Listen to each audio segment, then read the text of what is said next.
device before it's at the right temperature. Give it a second.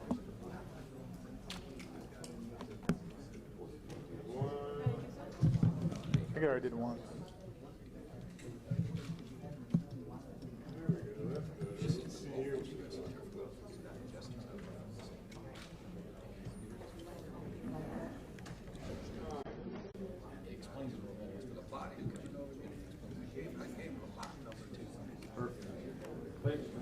Yeah, we want to turn those stage lights down so we don't blow bright orange behind her.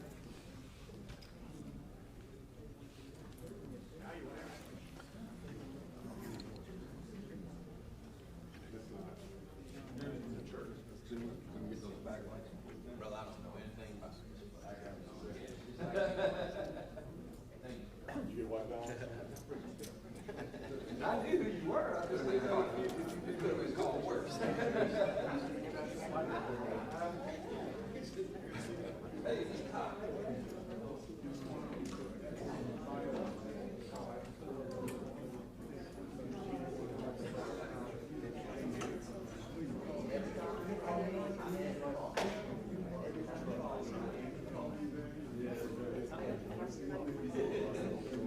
Are we trying to the? Somebody turn these lights down? Yeah. Just because they're going to kind of be a different color than the outside lights. Thank you. Now we've got a window coming in and that'll work too. There, that's much better. Okay, thank you, sir. This is probably white.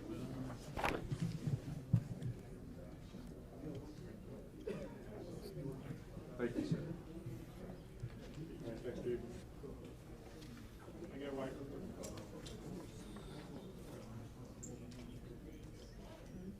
Thank you.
I'm going for B.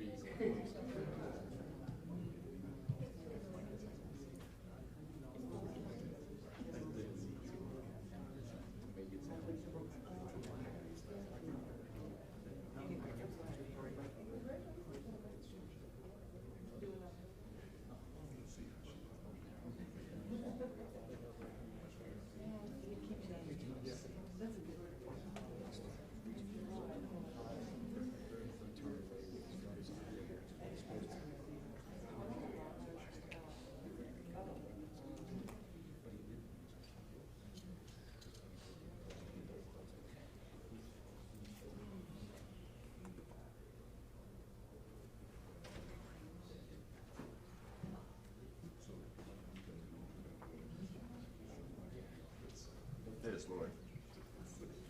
Hey, Monty, you doing all's good? I see you. Check, check, 1, 2. We're good.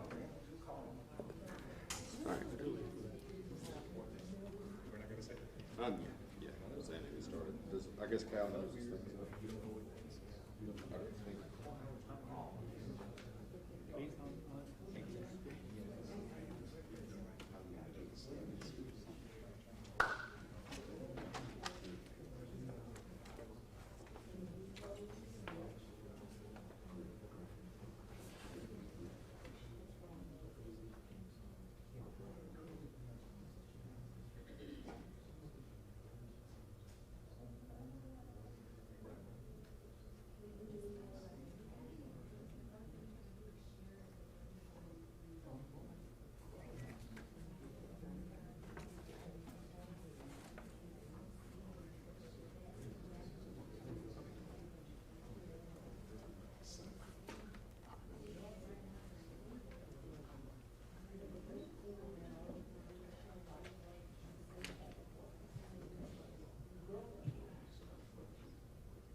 Good morning, ladies and gentlemen. Thank you all so much for being here with us today. First of all, I want to explain why we are here at this church. The pastor here, Reverend Greg Sutton, has been a longtime supporter of law enforcement in this community. In fact, he currently serves as one of the chaplains for the Fulton County Sheriff's Department. And as many of you all know, many funerals of law enforcement officers who've died while in service, those funerals have been held here at this church. And so I'm just going to ask briefly Deacon Lindsay, who is the chief deacon at this church, if he would just give us just a few words of welcome. Deacon Lindsay. Good morning. It's good to see all of you. We're so glad that you have come out. We're so pleased that you are here at Jackson Memorial with the pastor, Reverend Dr. Gregory A. Sutton. We are happy and elated that you are here. Just if I had known this morning when I woke up and said my prayer that I'll be standing before 6 cameras, I would say an additional prayer. But we ask that you stand by us. We realize that life gives us shifts in circumstances that many times that we find ourselves in pitfalls that we hadn't planned to be in. But we know that we have our faith and trust in a higher power that somehow everything will come out all right. The word teaches us that we are to diligently pray and to be concerned about our sisters and our brothers regardless of the circumstances in which they find themselves. So that's why we welcome you here today to Jackson Memorial, and thank you. Thank you, Deacon Lindsay.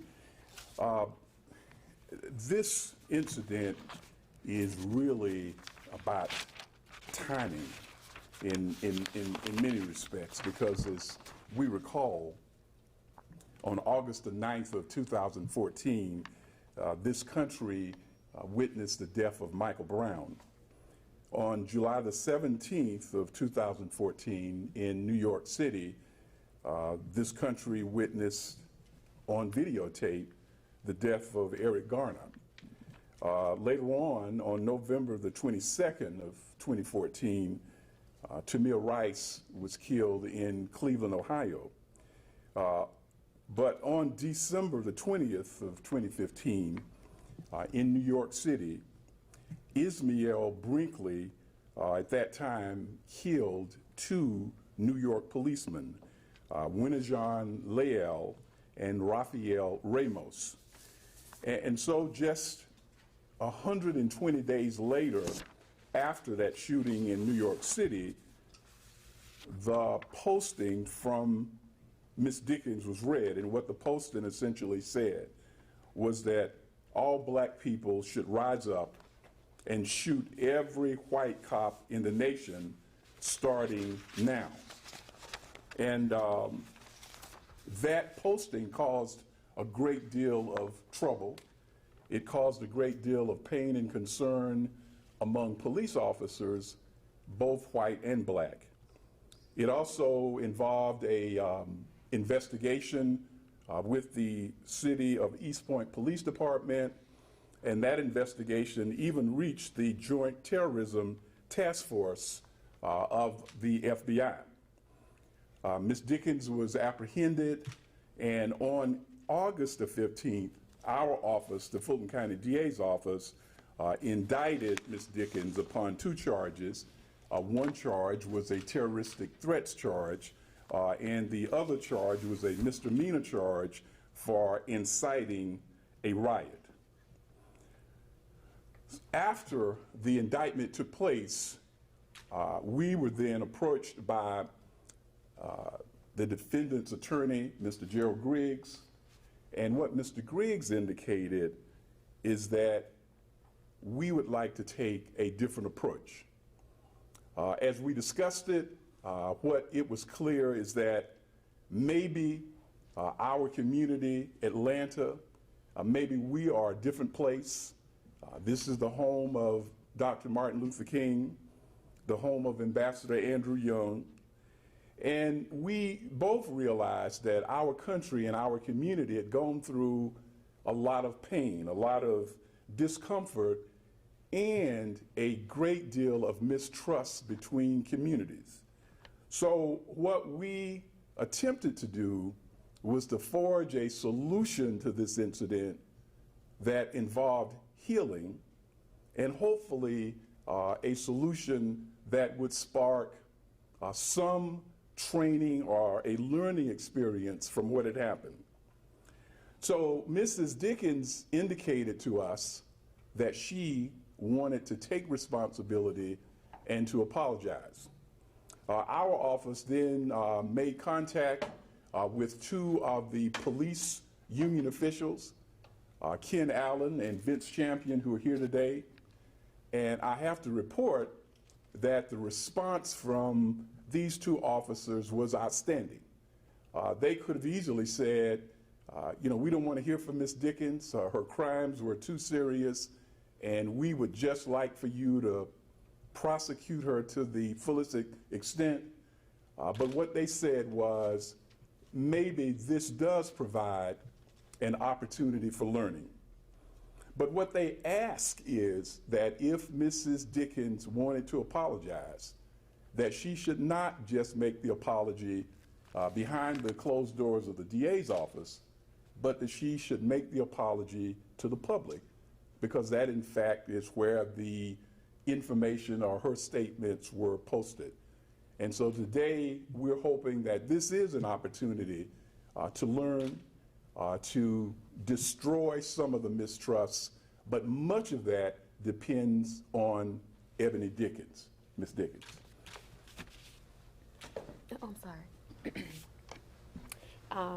Thank you, everybody. I do want to sincerely apologize about my status that I posted on Facebook. It was not at all intended for any officers to be hurt in any way. It was to spark a conversation with others so that we can start discussing actions done on both parts, the community and the police, so that we can come up with a resolution that will work for everybody.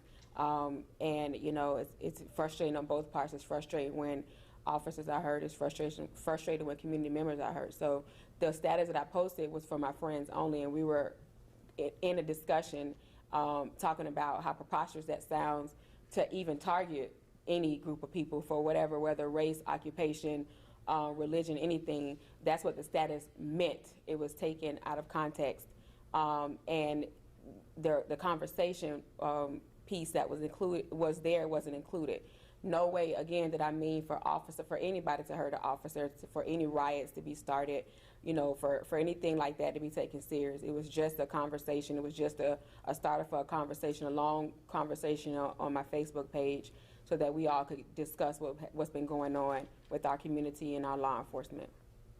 And is there something you want to say directly to? And I do want to thank both gentlemen that I spoke with. They're both representative of the law enforcement. It was a good experience for me because, I didn't think of it the way you let me know that your son was an officer and how you feel every day, even with him going to work. And that was a different perspective that I hadn't thought about. I haven't worked in law enforcement, so I don't have the personal feelings as he did. So he explained to me how that makes him feel reading something like that and knowing that just because he's not on a job, but his son's on a job, and he would never want anything to happen to his son, or their family, which I agree. I definitely don't. I support law enforcement. I call them every chance I get when there's something going on in my community, in my neighborhood.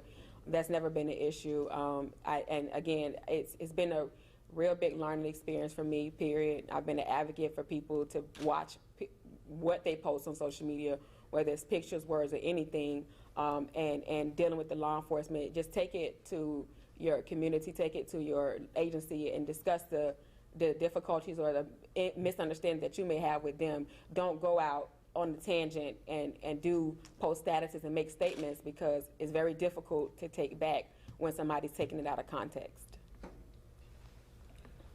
And I think that this case, with the thanks of law enforcement, the thanks of Mr. Howard, can be a starting point where we can have a true conversation about the interaction between law enforcement and the community. Both sides are in a difficult time frame. We've heard about the cases that young African-American males and young African-American females have been unfortunately killed by the hands of law enforcement. But we also heard about the cases where law enforcement were going out simply doing their duty, protecting the community, and unfortunately were harmed or killed. So I think this case can be a message from Atlanta, as Mr. Howard said, the birthplace of the civil rights movement, the birthplace of human rights movement, that we can come together, both law enforcement and community, and have a real conversation about healing, a real conversation about bringing an end to the violence on both ends and moving forward and being a united community. And I think Atlanta can truly be that city that sits on the hill that can show the rest of the country how we can move forward from this. So I just thank Mr. Howard, I thank members of law enforcement, I thank my client, and I thank everyone that's here about starting this conversation about how we can interact both community and law enforcement. Because, you know, as Mr. Howard said, and I want to thank the pastor of this house, who's also my first cousin, and this is the house that I worship in. I've been at funerals on both sides in this building, and I think that it should start in this building, that we begin to heal, because many members behind the badge are community members, are people that love and that worship and that have their families and their friends here, and they just want to protect the good citizens. So we need to embrace them. But on the other side, we have community members who have a strong distrust of law enforcement. And I think now, with the help of law enforcement, with the help of a prosecutor who has really taken a cutting-edge approach to this, we can really have a conversation of how we make both Atlanta and the nation safe for both the citizens and law enforcement. So thank you, Mr. Howard. Thank you, members of law enforcement. Thank you for this opportunity. One of the important facts that came to play in this incident, even though the posting was directed towards white officers, Ms. Dickens, one of the things that the law enforcement community wanted you to understand, that this had an equal effect upon African American officers. And one of the officers that is here today is Dr. Cedric Alexander, who is the former president of the National Black Policemen's Executive Organization, NOBLE. And Dr. Alexander, if you would, give us some reaction to this apology. Thank you, and good morning. Let me just say a couple of things as one, a chief law enforcement executive here in the metro area of DeKalb County, and two, as past president of National Organization of Black Law Enforcement Executive, NOBLE. I've been in this profession a very long time. I certainly do appreciate the leadership of Mr. Howard in terms of what he's doing here today, but at no stretch, however, do I think I would be amiss if I not mention the fact that the lives of law enforcement officers across this country, around this region, in this state, in our communities are very important. And no message of any type in a negative way should be sent.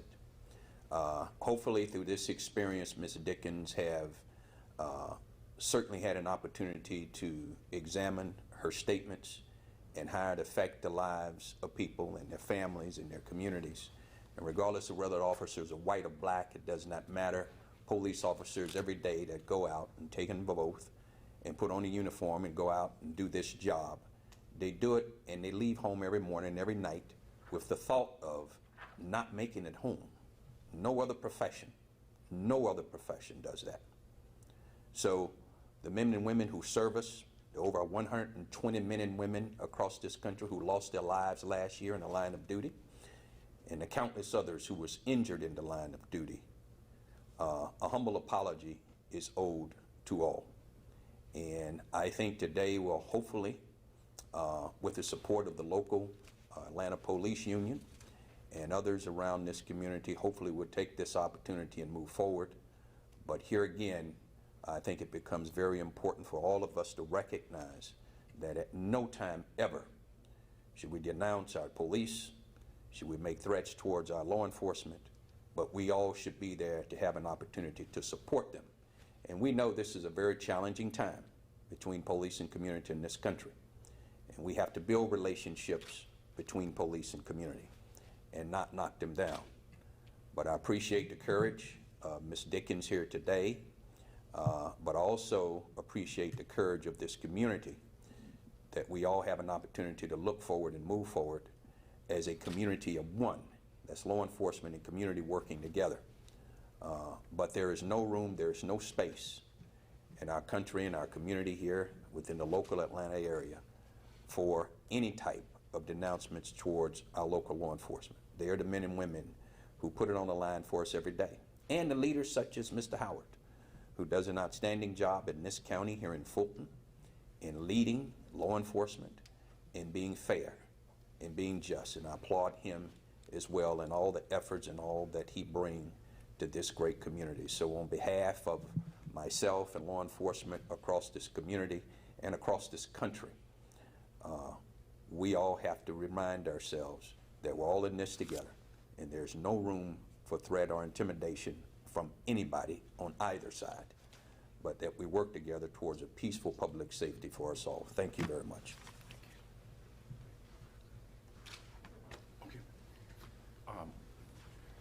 And I wanted to call Ken Allen, who is the president of the Atlanta Police Union.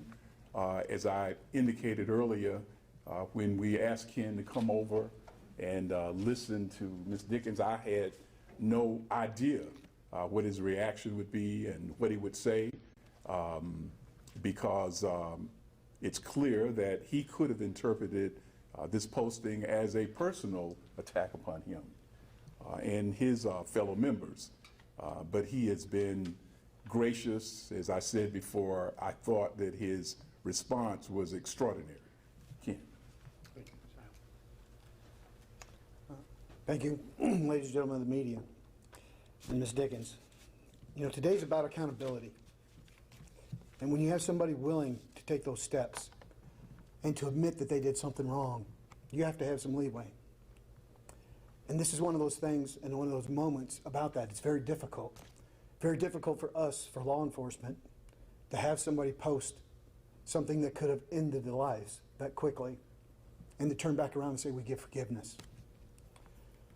But what I want to stress mostly is the fact that we have tried and we are seeing the things that go on across this community and across this United States. Problems that are going on within law enforcement against the community, the part of it, which has got to end.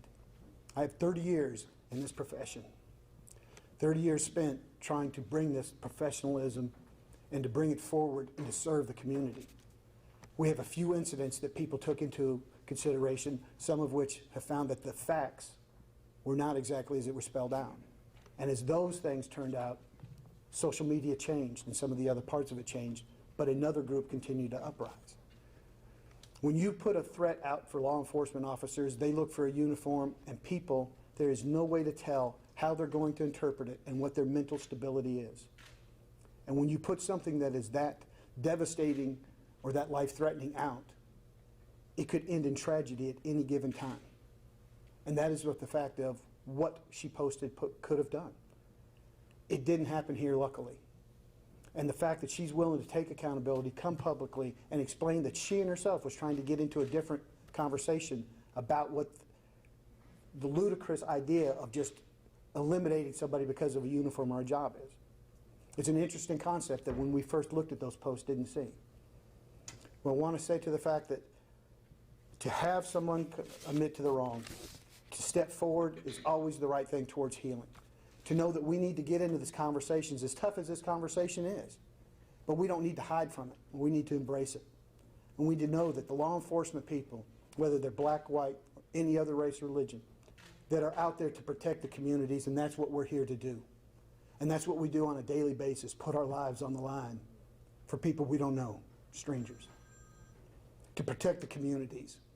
And so having threats like that out, have an opportunity to make people be hesitant that could either cost them their lives or somebody else's life.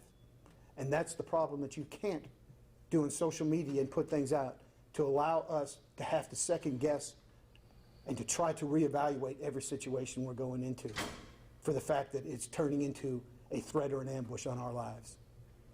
So I want to thank you again for taking this moment. I want to praise Mr. Howard for trying to turn forward and change the concept and the conversations that we're having. I want to thank Ms. Dickens for coming up publicly as she put out the threat, coming back out, denouncing that part of it, and moving forward for us. And I hope that we can start to share better conversation with police officers, share some of the better jobs and the events that they occur on a daily basis, the men and women that are heroes in our community, and not just over media publicize an incident that may go negative. I want to thank you again for taking this time. Right, I just wanted to mention, we've got just a couple of other people that are here with us today. Vince Champion. Vince, if you'd hold your hand up. Vince is the Southeast Regional Director of the IBPO. And we also have with us today Braxton Cotton, who is also with Noble, also a former law enforcement officer who now serves on our Georgia parole, boards of pardons and parole. And thank you all for being here today. And now we'll answer any questions that you might have. Mr. Howard, does this mitigate the need for any other punishment? How does this work? What we are planning to do is, based upon the statements that are provided today and the acceptance of the apology from the law enforcement community, so what we will now do is to ask that this case be dismissed. And hopefully that Mrs. Dickens has learned a valuable lesson and that we will not see her again in the Fulton County Superior Court unless she's a juror. Yeah. Ms. Dickens, I'm getting back on Twitter right now that your apology is hollow. How do you convince your detractors that you are sincere? I'm not sure how to answer that. I don't know. You know, what, hollow, I don't know what that means. I've dealt with this for the past year, and it's eating at me inside and out. And so it wasn't I didn't have a shadow of a doubt at all when we talked about the public apology, because it wasn't meant that way. It was taken out of context. It was not meant that way. I would never advocate for anybody else to be harmed by anyone. I wouldn't push that upon my worst enemy. It's just not something that that person that I am. Physical harm like that. So my apology is genuine and sincere, because I know for a fact that I do not want anybody's lives being taken, anybody being harmed based upon something that I put on Facebook. That's not where this was supposed to go. This was supposed to be a conversation only. And so I'm apologetic, because I would have been devastated if something had happened to an officer at the time that this happened. That would have killed me, because I didn't think of that when I was writing. I didn't think of those things. I didn't think about how this was going to go when I was writing and trying to have a conversation. So that would have killed me if something would have happened to law enforcement, any law enforcement across the country, the world, you know, to include, while at the time that my status was posted. Mr. Howard says he's going to dismiss the charges. What do you do going forward from here? You say you were being vigilant, watching what people say. Oh my God, I'm like the biggest person now. If my daughter has a Facebook, I don't have social media anymore. That was it for me. But when I see anything on there, I'm like, reply to that person and tell them they need to delete that. They need to take that down. Like, you just can't say that. It doesn't work that way. You don't want to get in trouble for it, things like that. So I am, like, when it was posted, whether it's pictures, videos, words, I'm like, you need to take that down. Like, that's going to get you in a lot of trouble. You said that you wanted a conversation when it was a private conversation. What were you trying to spur? That was how preposterous it was to target any single group of people based upon race, religion, occupation, or anything. That's what it was for. So you were being it was ironic, or what? Right. It was an entire conversation included on that wasn't with my status. So, but that was my first comment, was exactly, this sounds as preposterous as I wrote it. That's exactly what I meant for it to sound preposterous. So anything happening outside of social media is exactly the same, preposterous. That's the only meaning it was for. So it was satire? I mean, yeah, like, it was just like, let's all just talk about this. Let's get into this conversation. You know, it sounds, you know, crazy. Let's talk about why this sounds crazy, and everything that's going around us, why that sounds crazy as well. And I mean, I think that what she's trying to relay is, if you were to look at the comments under the status, it talks about how preposterous this previous statement is and how we need to have a conversation about this, but she thought it was going to only be shared with her closest friends, and then, of course, it went viral. And it has started a conversation just about how preposterous it is to post things like this. But it also spurred a conversation and an opportunity to unify both the community and law enforcement about violence, both to law enforcement and by law enforcement, and giving us this opportunity in time to have that real conversation. Thank you all very much for being here. Thank you.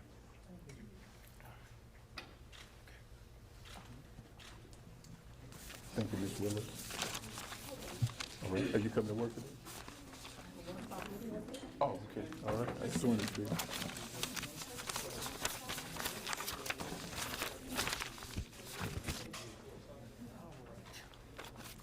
How you doing today?